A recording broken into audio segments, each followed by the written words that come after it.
The Senator's recognized. Mr. President, thank you. We're at an extraordinary moment in, if I could set it be in order. The Senate will be in order, please. We're at an extraordinary moment in our nation's history when the President of the United States has declared a national emergency. One has to go back to the early 1900s, to the Spanish influenza, to find a similar threat, public health threat, to the United States of America. We are in the midst of not just a threat in our own country, but a global coronavirus pandemic. More than 173,000 cases nationwide and more than 7,300 people have died. What you see today on the floor of the United States Senate is exactly the opposite of what we're being advised as a nation we need to do. What you see today on the floor of the United States Senate are staff people. Thank you for being here. Protective forces outside the chamber, and others who are invisible to those coming and going that are part of the ordinary business of the United States Senate. You see, we did today what the President has told America we should not do, what medical experts have told us we should not do. We have taken unnecessary airline flights to come here to Washington, D.C. I was on a plane this morning from Springfield, Illinois to Chicago. There were 6 passengers on the plane. Most people are listening to the advice of the medical experts and avoiding unnecessary travel. But unfortunately, we were required to come back today from across the United States. Some members stayed over the weekend because their homes are too far away. Some decided to drive this morning just to be extremely safe. But the fact is, we were asked to take unnecessary airline flights to come back here today and this week, and frankly expose ourselves to the possibility of some public health risk, and ask our staff to do the same. In addition to that, we have been counseled by the leaders, both at the state and federal level, not to gather in groups of more than 10, 2, 4, 6, 8, 10. It looks like we're breaking that rule right here on the floor of the Senate. And the obvious question is why? Why would we put ourselves at risk? Why would we put our staff at risk and their families to come back here? Well, there are 2 issues. The first issue was the Foreign Intelligence Surveillance Act, which was brought up on the floor of the United States Senate last Thursday, and Senator Lee and Senator Leahy offered the extension of this act for a period of time in return for a few amendments to be debated on the floor. That was rejected. Just minutes ago, what was rejected last Thursday was accepted. We made this trip back here, and it was not necessary. You have to ask yourselves, are we being respectful of ourselves, our family, our staff? Are we being respectful of our responsibility as setting a model for the rest of America? I'm afraid not. Now there is remaining this bill that just passed the House of Representatives, the Families First coronavirus legislation. Can I ask consent that the Senate be in order? The Senate will be in order. Go ahead, sir. Thank you, Mr. President. The Coronavirus Act was one that was negotiated by Speaker Nancy Pelosi and the President of the United States through Mr. Mnuchin. That negotiation went on for a week, and a bill was agreed to and supported by both. The President even tweeted his support for it. That just shows his level of commitment, I suppose. And Speaker Pelosi supported it as well. It was a measure that should have passed by a voice vote here in the United States Senate over the weekend, and instead we're still talking about it today. There are measures included in that are critical for public health. May I give you one example? When the state of Illinois and the city of Chicago asked for protective masks for healthcare workers so that they could avoid infection, they sent us an allotment of 25,000 masks. A state of 12.5 million people, 25,000 masks. Those would protect the people working at one major hospital in Chicago for a month. Totally inadequate. The last time we faced any kind of epidemic threat like this, we received 1.5 million masks from the stockpile. What's holding up the masks? What's holding up the test kits? Those are legitimate questions. One of the provisions in this bill that is still sitting here somewhere in Senate limbo would authorize new masks to be released across the United States, to my state and others. So while we talk, the masks are not being delivered. Why then aren't we taking up this bill tonight? The coronavirus bill should be taken up at this moment by unanimous consent. Let those who object to it come to the floor if they wish and object, and explain why. If they have an amendment to offer, so be it. But if it's just to let the ordinary course of things work their way through and maybe we'll get around to this by Wednesday or Thursday, shame on us. This is a matter of national emergency and a public health crisis in this country, and what kind of example are we setting by coming back to this chamber at risk to our staff and the people and ourselves and our families? We have members of the Senate going in and out of quarantine, self-quarantining themselves, and we're acting like it's business as usual. We'll get around to this sometime later this week. What are we waiting for? This is a health care emergency. It's time for both political parties to come to the floor, not this empty chamber, and do our job tonight. There is no excuse for it. If someone has a substantive objection to the bill, state it on the floor. You've got plenty of chance to do it. Offer an amendment if you wish, or just vote no.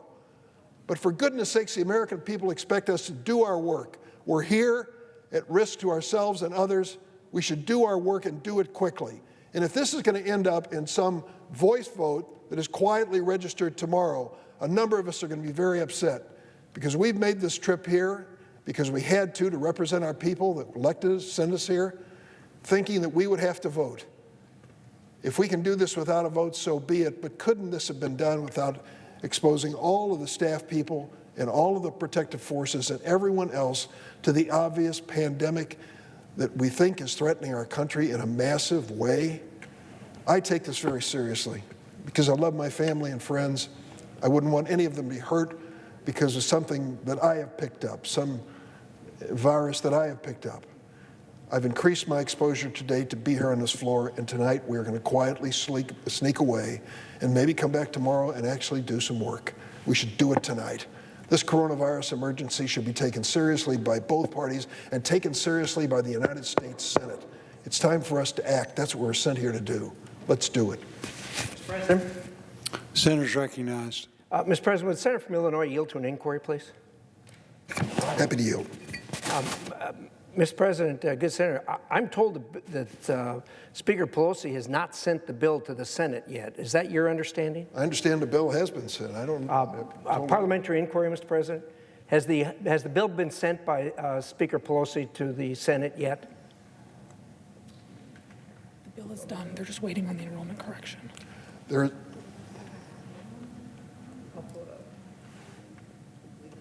That's why the papers. When you say it's done, do they have it?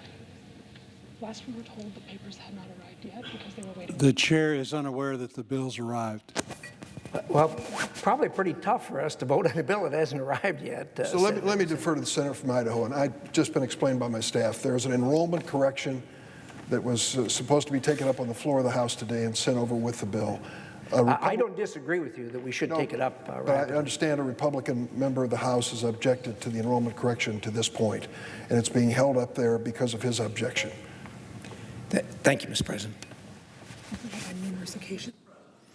Senator from Ohio. I think you just watched what's wrong with this place. Senator Durbin comes here and talks about the importance of doing something. Now, last Thursday, when Speaker Pelosi and Secretary Mnuchin were close to coming up with a deal about what we have to do to stop this virus. Keep in mind, President of the United States first mentioned this in answer to a question with all the elites in Davos, Switzerland. First answered a question saying, "Oh, this virus is nothing. Well, it'll mean nothing." He's known it took him 1, 2, 3, 4, 5, 6, I think 8 weeks before he declared an emergency.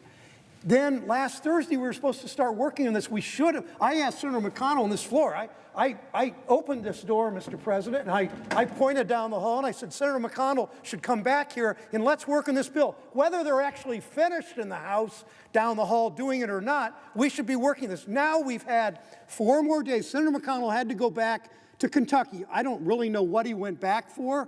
We asked him to stay and finish this, negotiate it and do it, to take care of stopping this virus, to take care of all the people in my state, in Illinois, in Senator Markey's state, in Senator Coon's state, in Senator Bozeman's state, to take care of all these people that are losing their jobs and don't know what to do. Senator McConnell went back to Kentucky, wasted 3 days, make that 4 days. Today is another day we're wasting.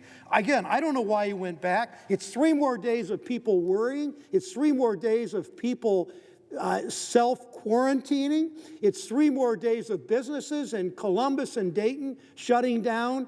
It's the anguish that you feel if you think one of your loved ones is sick. All of that, empty airplanes, all the things that are happening, and we're just wasting another day. And I appreciate always the senator from Idaho bringing a parliamentary technical question up, but why aren't we doing this? Why aren't we listening to what Senator Durbin said? It's been 3 days since the House passed the comprehensive package.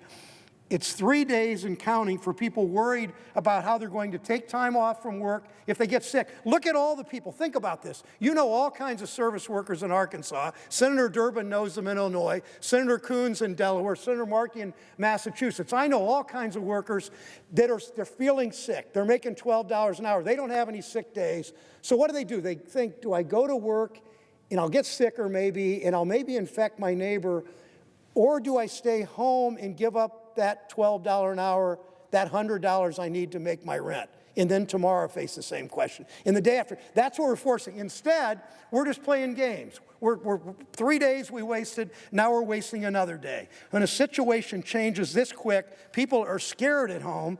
People are looking for leadership. Leader McConnell, President Trump have failed the people they serve. We need to get help to people today. Let's immediately get to work on the next round of support. And let me tell you what that next round of support is. We should pass the bill today to help people with unemployment insurance, to help people with sick days, to help people with Medicaid. We should do all that. It means putting our workers first. We shouldn't be bailing out Wall Street. That'll be the next. You can bet Senator McConnell will hurry when the airlines come for their bailout package, and hurry when the banks come for their bailout package, and hurry when the big hotel chains come for their bailout package. But we've got to put money in the pockets of individuals first.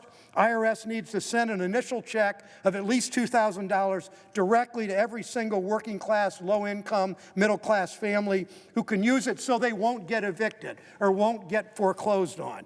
We don't need a corporate middleman to do that. We need to make sure every worker who needs unemployment insurance can get it. I've spoken to my governor, who's done a good job on this. He served here with Senator Markey, with Senator Durbin.